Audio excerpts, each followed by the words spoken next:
We are those guys. Hey, if you recognize these voices or these faces, I'm Alex Hardy. He's Nick Ferguson. It's been a minute. I'll get into it briefly, but it's been too long. Nick Ferguson, how are you, my man? I'm doing well. I'm glad to see that you are doing well.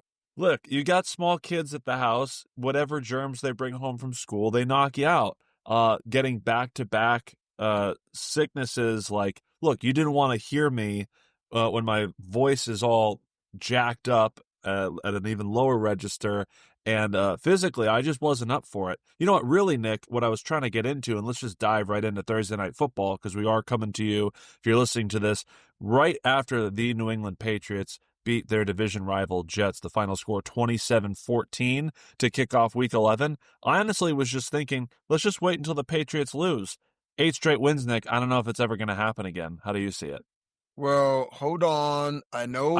I forgot my Patriots gear. I don't know if you could tell. Well, I can see the I'm Patriots. jacked up for my Patriots. Yeah, I can see the Patriots football right there over your shoulder, but let's not fanboy out too much. Yeah, they're on somewhat of a winning streak, and Somewhat. Okay.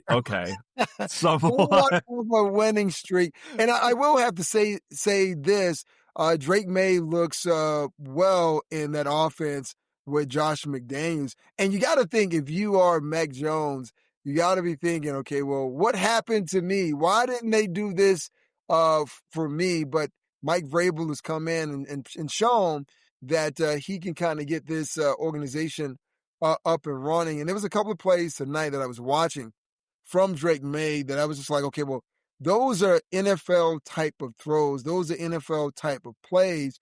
And for me, when a quarterback is able to make plays, not just in the shotgun, but when he's able to make the right play and the right read, pulling away from the center position, because that's a lot of footwork. That's a lot of timing that we're seeing with Drake Maye. And what I said watching one of the plays where it was a play action play, you faked it to Trevion Henderson, found Stephon Diggs down the field. I was like, Yep. that footwork was like butter.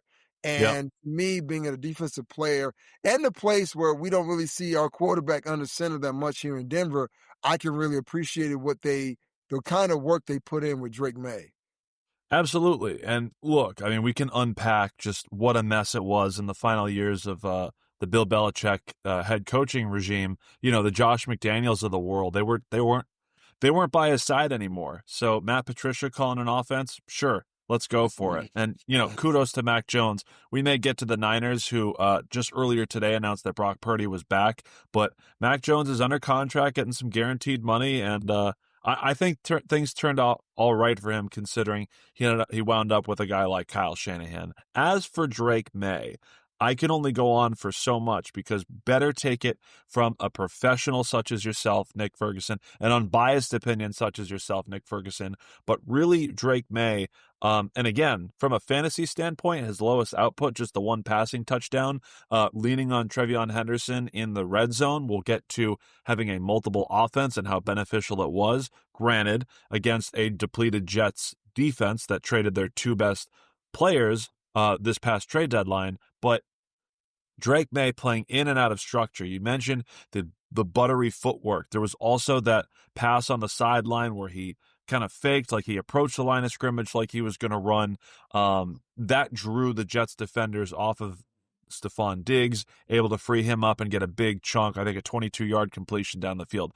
You see the threat that he has with his legs, but he's not relying on his legs. He wants to throw from the pocket, and he wants to play in structure too. But as we've learned, and certainly as he learned as a rookie behind one of the most porous offensive lines, he's learned to play when he's had to move quickly and when he has to progress through his reads maybe faster than expected. So the fact that he has some weapons that are coming out for him, look, we saw Kyle Williams, the third-round rookie, step up last week. We didn't see so much of that, but Steph Diggs is available for you. 9 catches. Hunter Henry was a big target as well. But leaning on that running game, and look, a lot of it has to do with the Jets not having a first down until it seemed like the second half after that opening drive, but they were able to control the time of possession. They were able to run effortlessly.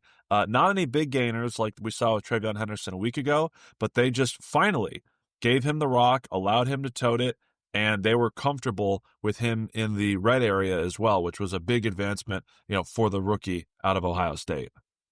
Well, you mentioned something about playing in structure, and so many times you get offensive coordinators who are hell bent on forcing their guy to play within structure.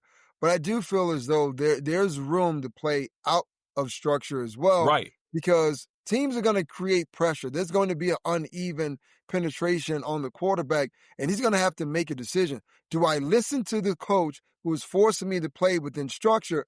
Or I look to use my abilities to play outside of structure, get on Right. the edge, and extend the play. To me, it's all about allowing these quarterbacks to be who they are and extend the play. And if for some reason you need to reel them back in, you have the capabilities of doing that. But for me, as a defensive player, the most dangerous guy is a guy who can play in structure, but he can kill you out of structure as well.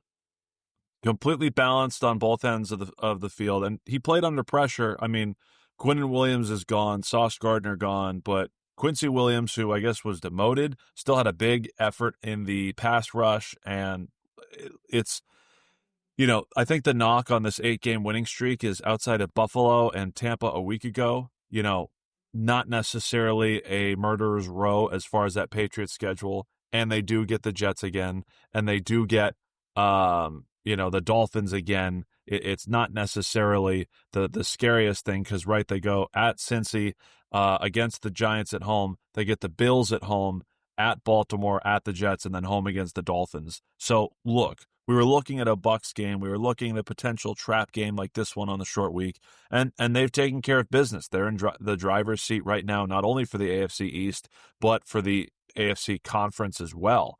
So as we kind of open things up, and we will get to these other Week 11 matchups because there are some, I'd say, playoff ramifications between some of these matchups, especially in the NFC. But looking at the AFC picture, there are 3 teams that have 2 losses, including your Denver Broncos, that are all kind of vying for that top seed. But that'll be kind of, look, we're at week 11. This is when these conversations start to happen. That matchup going into Buffalo is huge for the Patriots because they essentially now have a 3-game lead over the AFC East.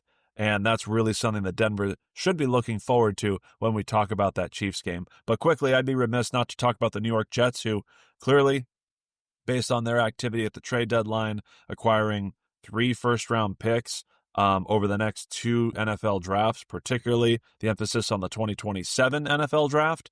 The Jets' outlook here, Nick, is this purely to go quarterback hunting next year? I mean, Justin Fields is under contract with guaranteed money and has essentially been an abject failure as a passer, but the Jets, I can't ask you how to fix them in 90 seconds, but Nick, take as much time as you need. What is the point of emphasis for fixing this Jets team? Because they got a quarterback under contract, and they've got your guy, Aaron Glenn, who we had so much respect and admiration for, who, frankly, I think has had an even worse performance at the press conference than he has coaching the sidelines. Well, I'll say this. The Jets have put themselves in a great position in 2026, but more importantly in 2027. And you look at the fact that the money that they paid, Justin Fields and being guaranteed money. I mean, if you're the Darren Muji and Aaron Glenn, you're saying, well, we got off like a bunch of thieves, because when you look at the situation that the Falcons find themselves in, how much guaranteed money that they gave Yeah, Kirk Cousins. I mean, to me, it's all relative. Now not the Broncos, but the Jets will have to go out and find themselves a quarterback of the future.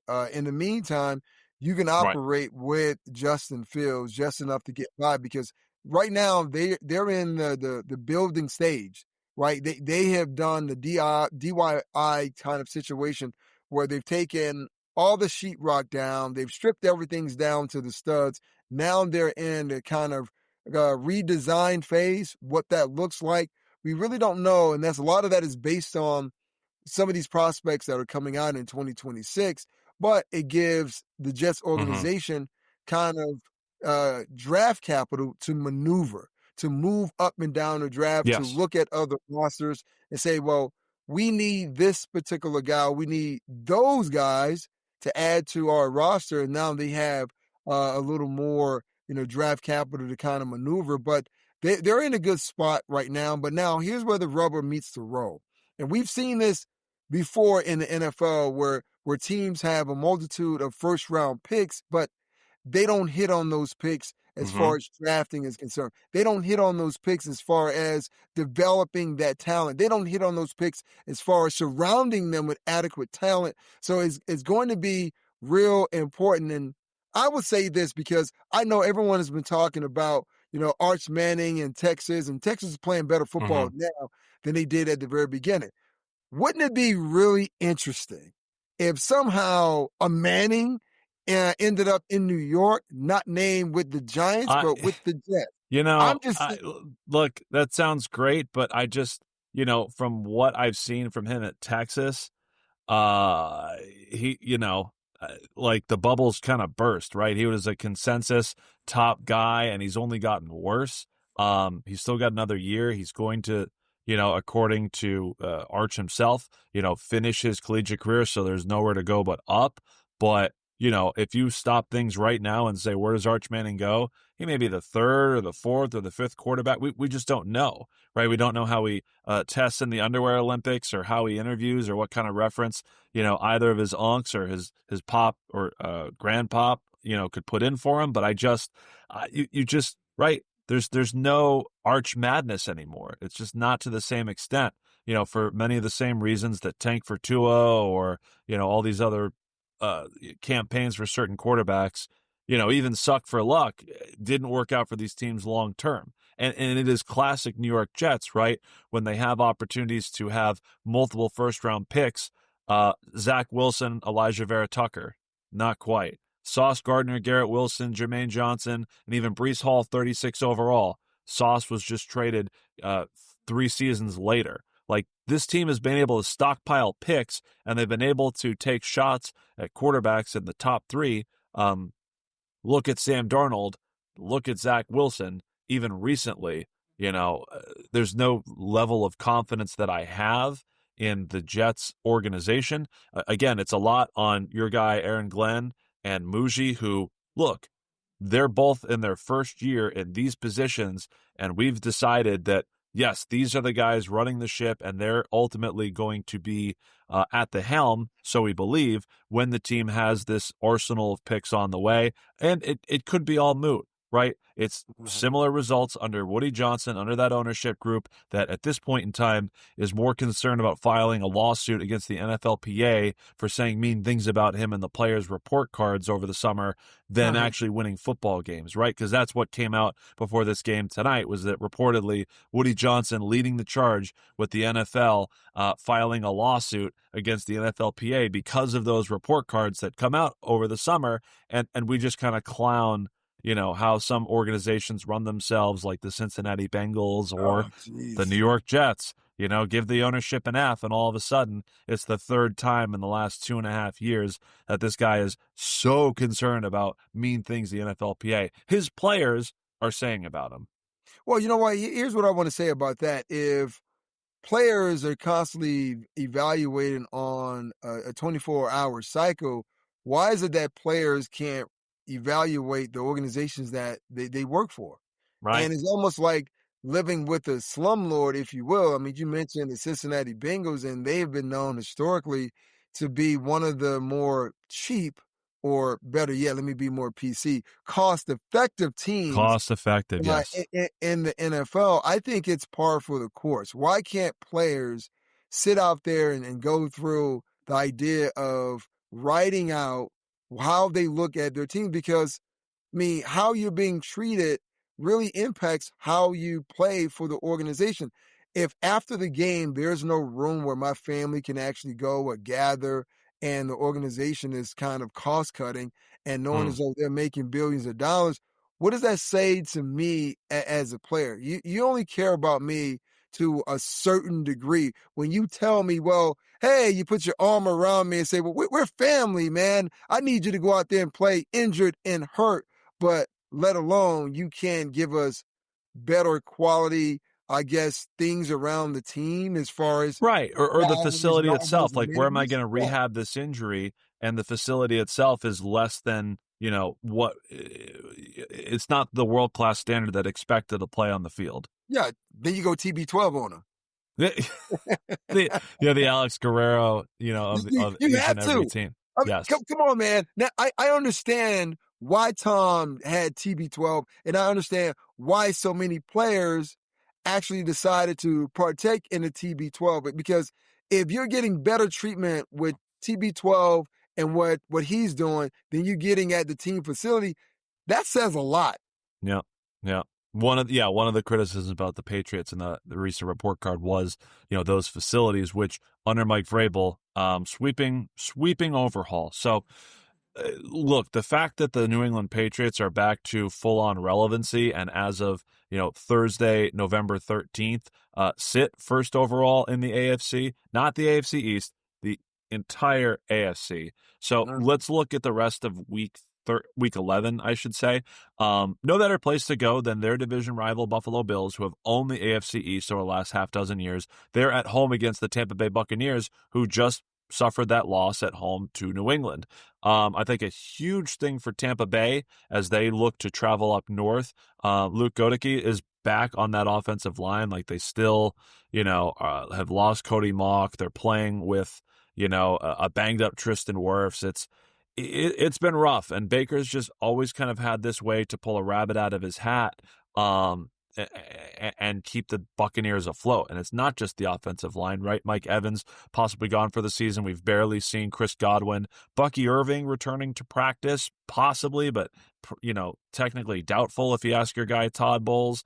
This is a team that is playing well above their weight, and Buffalo, meanwhile, ever since that week 1 come from behind victory against the Baltimore Ravens, they've just been kind of lost, punctuated with that loss at home to New England.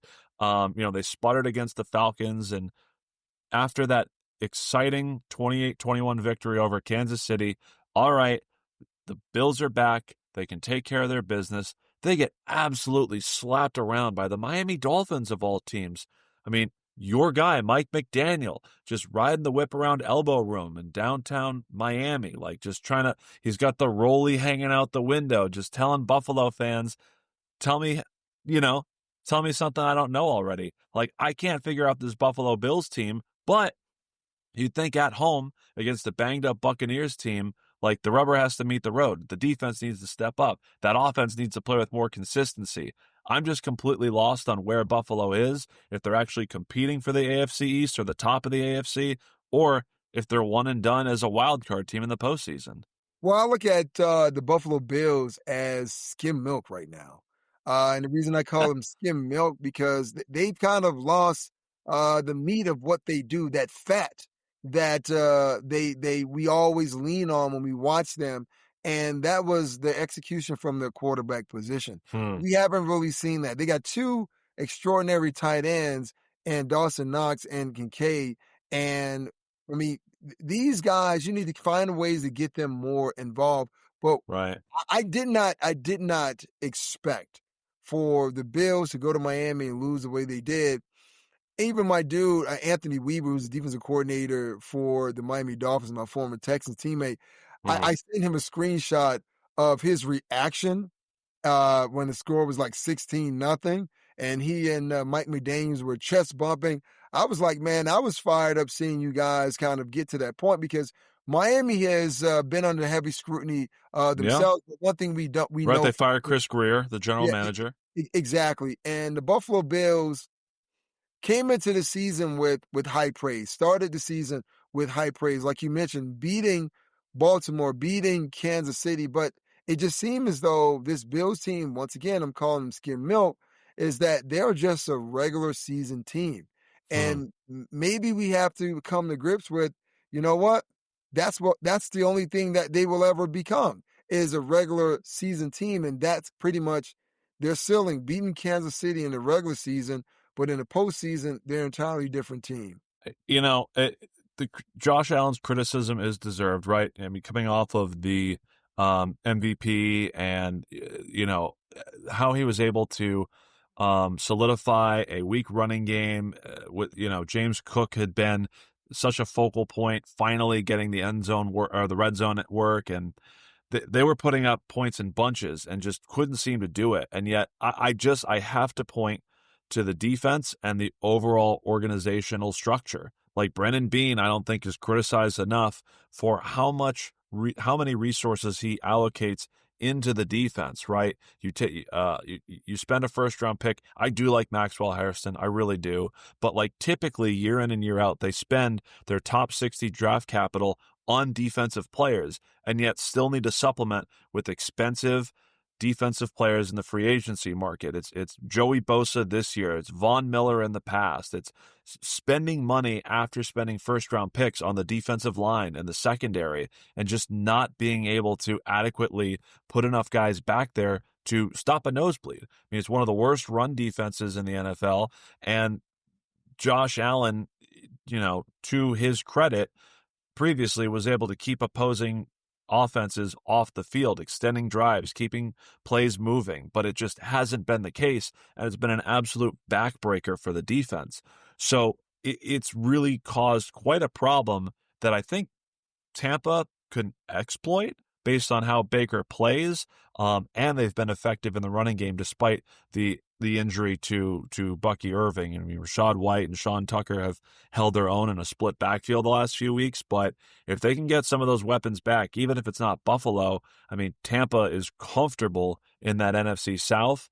So I'm really curious to see if it really is time for Tampa to avenge, that bad loss coming off the bye against New England, and to really prove that Buffalo may not even be that regular season team you think they are. Well, right now, when you think about the Buffalo Bills, I call them skim milk. I also call them paper tigers.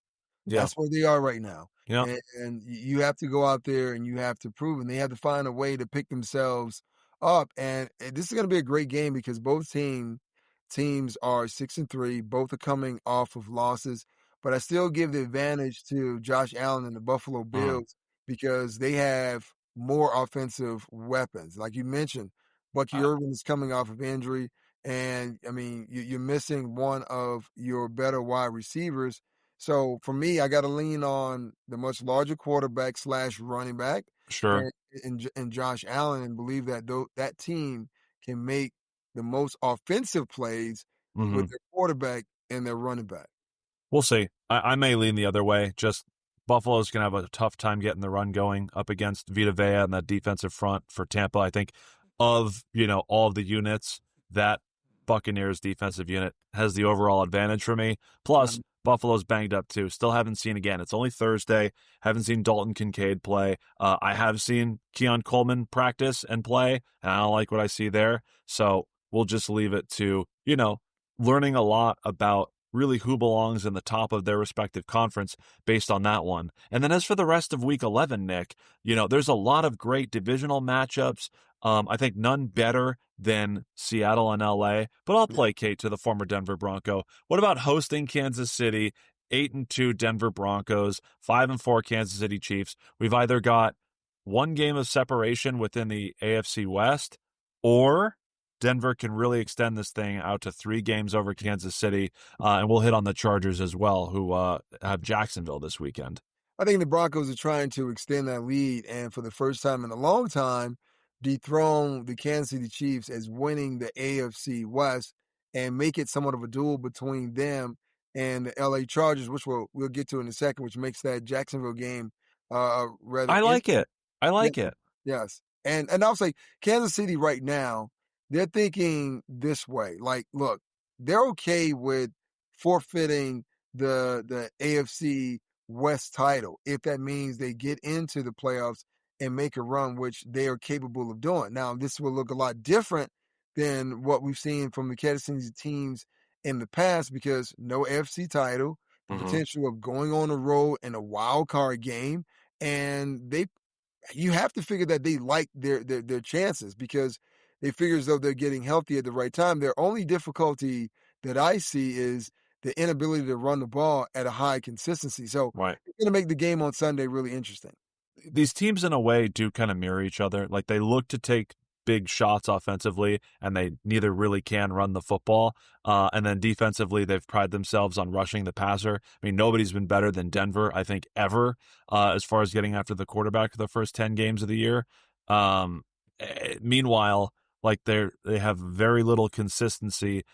Sean Payton loves to take shots. Bo Nix, playing out of shotgun. I think you mentioned that much earlier when we started the show. So I really think that despite the records, you're essentially looking at a coin flip. Denver obviously getting the advantage. Mile High being the best home field advantage in all of the NFL. Meanwhile, like, Kansas City is back. They're coming off of a bye week, and they're healthy with Xavier Worthy and Rashee Rice on the field. The first round rookie Josh Simmons at left tackle is back and where he belongs. So I'm curious. While Denver is dealing with injuries, Kansas City is getting healthy. We still haven't seen Pat Surtain. Is RJ Harvey no longer going to be the Joker? Is he going to be the primary back with J.K. Dobbins out there? And then, of course, I think the biggest story of the week in Denver was, Alex Singleton discovering cancer and battling through that as well.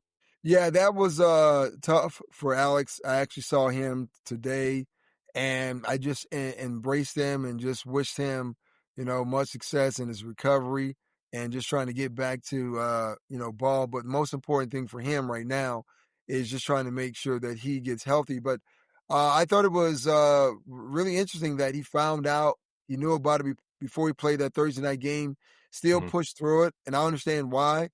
He could have sat home and sat out and just had everything about his situation constantly pressing him and on his mind.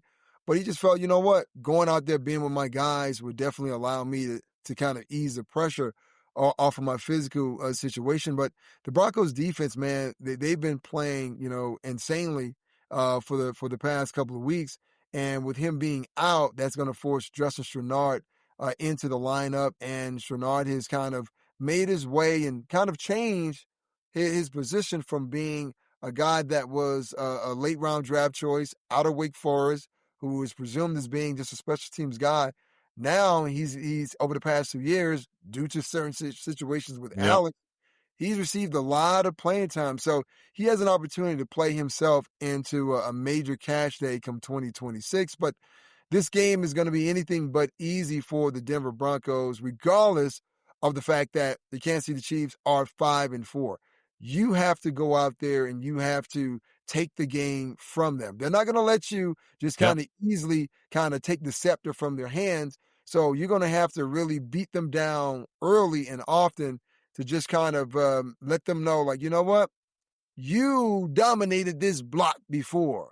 Now we own the block. And Sean Payton, the only way that he can claim that he is now in charge of the AFC West, he's got to thank, one Vance Joseph for making that possible. Am I wrong to say that based on how this team plays, specifically the Broncos offense, how often they have either explosive plays or 3-and-out drives, does that kind of hurt them because the goal when playing Kansas City is to keep the ball out of Patrick Mahomes' hands? And that's something that the Broncos have really struggled to do. I'm not just saying from the perspective of they've let lesser teams hang around, they kind of play with their food, whether it's the Jets, the Giants, but they either score in a hurry or they get off the field quickly in a 3-and-out situation. Is that just a bad recipe when facing a Patrick Mahomes-led Kansas City Chiefs? Hell, that's a bad recipe when you face anyone. I mean, we saw last Thursday even facing Chino, Pete Carroll, and the Las Vegas Raiders. And the name of the game is move the chains.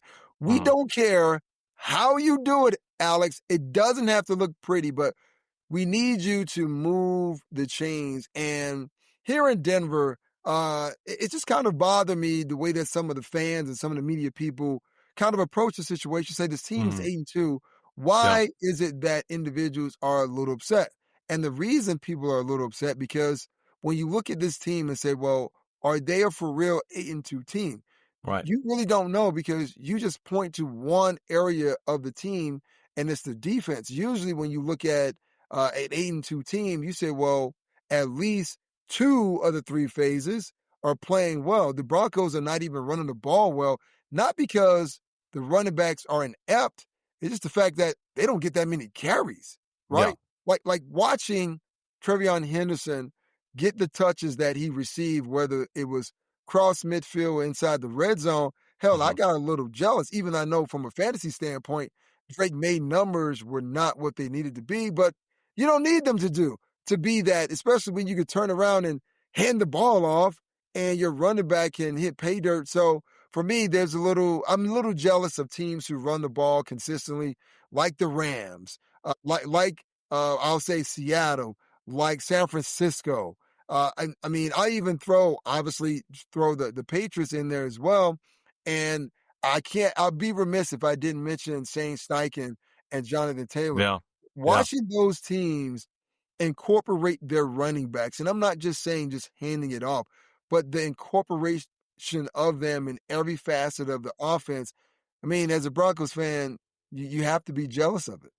I can imagine Jacoby Brissett with that hat back in the day with the Colts. Run the damn ball. I am contractually obligated, Nick. Andy Reid's record when coming out of the bye, this includes the postseason when the Chiefs would have a week off.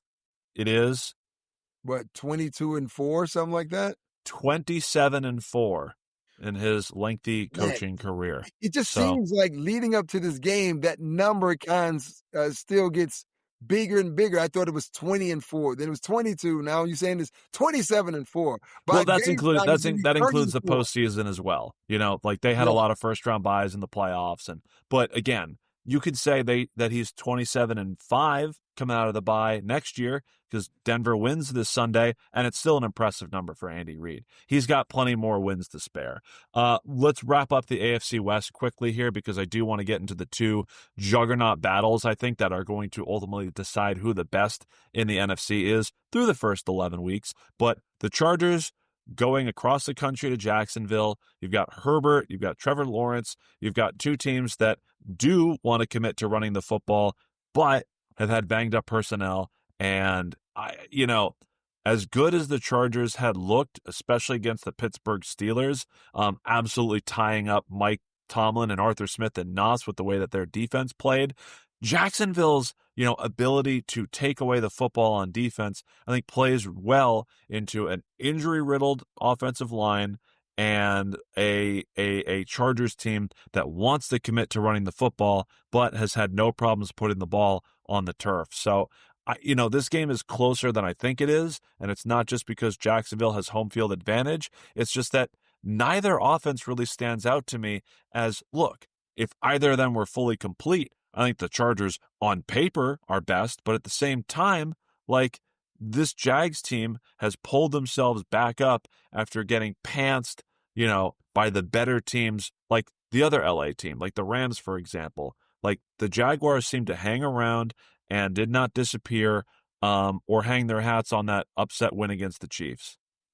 Well, this is not the same Chargers team that we saw years ago that blew like a 20-something point lead against Yeah, Jacksonville. yeah. Yes, when Joe Lombardi was the OC. This is a different team. They're learning to win games the hard way, and that's sort of like San Francisco and Kyle Shanahan with guys Yeah. being down and move pieces into place and trying to motivate guys and get the best out of them. So as I look at this game, as a person who kind of lives in Denver, you would want the Jacksonville Jaguars and root for them to win this particular game because the Yeah, of Chargers course. are already one game up on the Denver Broncos, and the Chargers have helped you a little by beating Kansas City to start out the season. But I'm still going to lean heavily towards Justin Herbert making Yeah. the most out of, I guess, spilled milk because even though his offensive line hasn't been that great, his ability to move around in the pocket has given him time. And if you were to look at each team's skill positions, Mm. I would still lean heavily towards the Chargers Yeah, of with course. Gaston, with Quentin Johnson, and Keenan Allen being those linchpins for that Chargers offense. Aronde Gadsden, I mean, just an absolute revelation as well. If you think this Chargers team is different from the one that blew that playoff lead against the Jaguars, maybe this Jaguars team is more like that Chargers group, considering they got outscored 26-0 by DeMeco Ryans, the Houston Texans, this past week with Davis Mills because CJ Stroud hurt, and who better than Davis Mills to personify next man up? Yeah, that was a great outcome, but it was a weird game because Who would Did have you hear me? thought? I said next man up. Yeah, yes, yes. I see what you did with that, but Di- hey, man, hey, we're born what anatomy we have, and we just try to make the most of it. But hey, it's a positive if he's diving forward for a 4th and 1 or a goal line plunge. Guess what? You might as well count it, baby. It's a touchdown. But what a hell of a comeback by the Texans over the Jags and your twin Liam yeah, Cohen. But you know what? This is a game. Once again, I go back to the Chargers yeah. where I expect for them to have enough grit where they can win this game.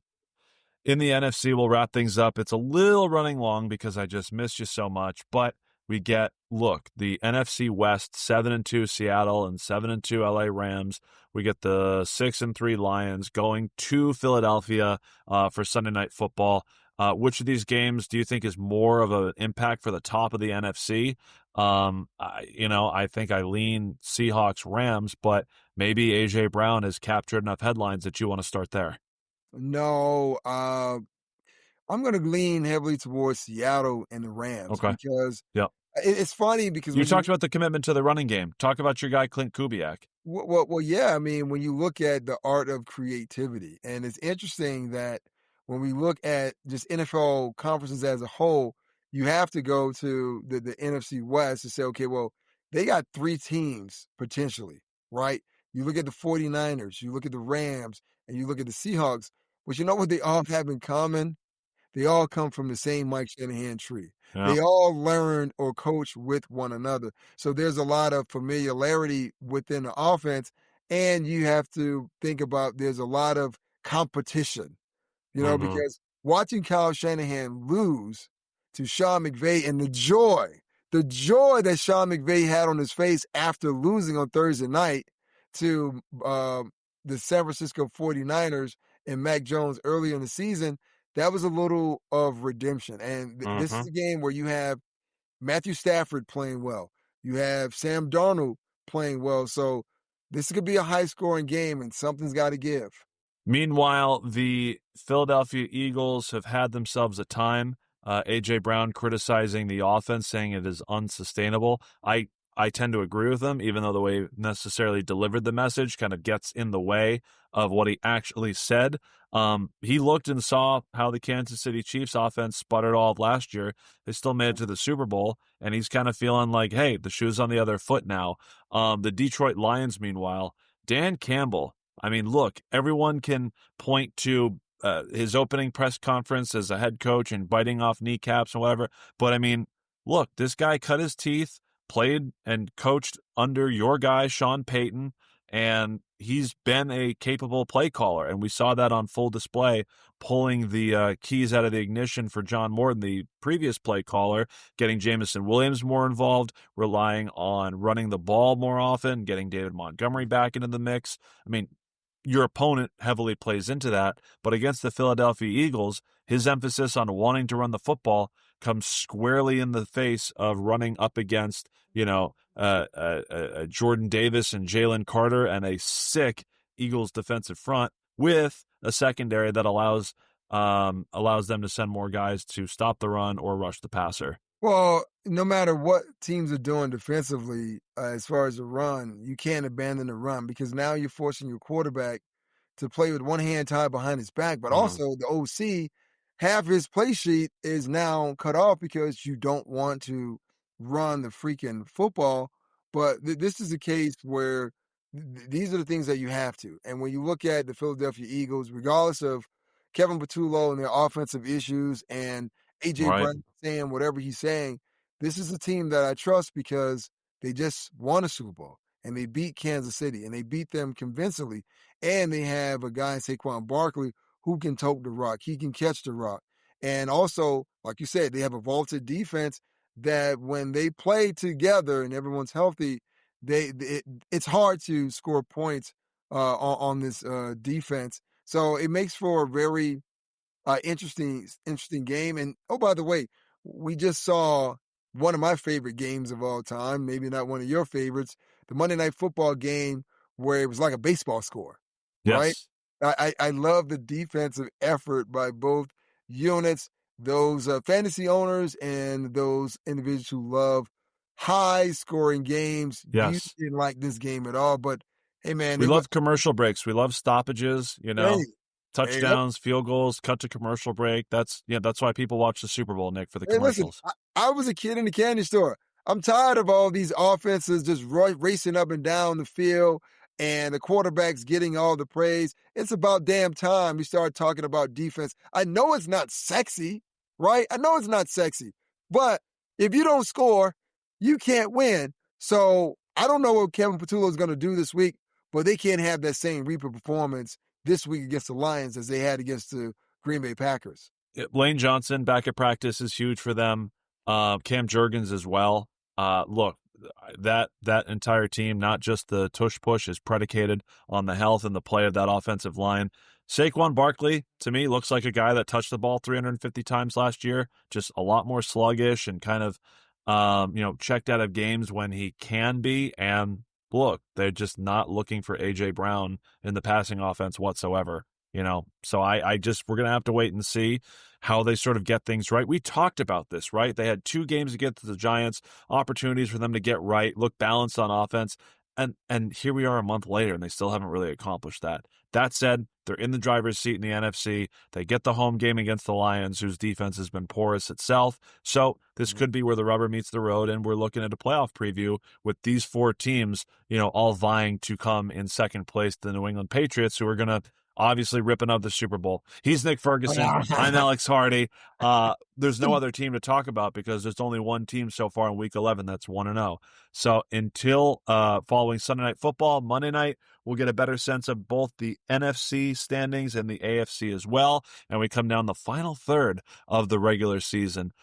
We are those guys. You can follow us on Apple Podcasts. We have our YouTube channel if you want to see the visuals. We also have YouTube Shorts if you just want to crush a bunch of Nick Ferguson catchphrases and breaking down tape, things like that. Also, Nick, your conversation with Master P is up on our YouTube channel as well. So make sure you check that out. I'm Alex Hardy. Nick Ferguson, before we get on out of here, what do you have to say to the people? Cold milk is always better with the hot pastry. Yeah, 1,000%.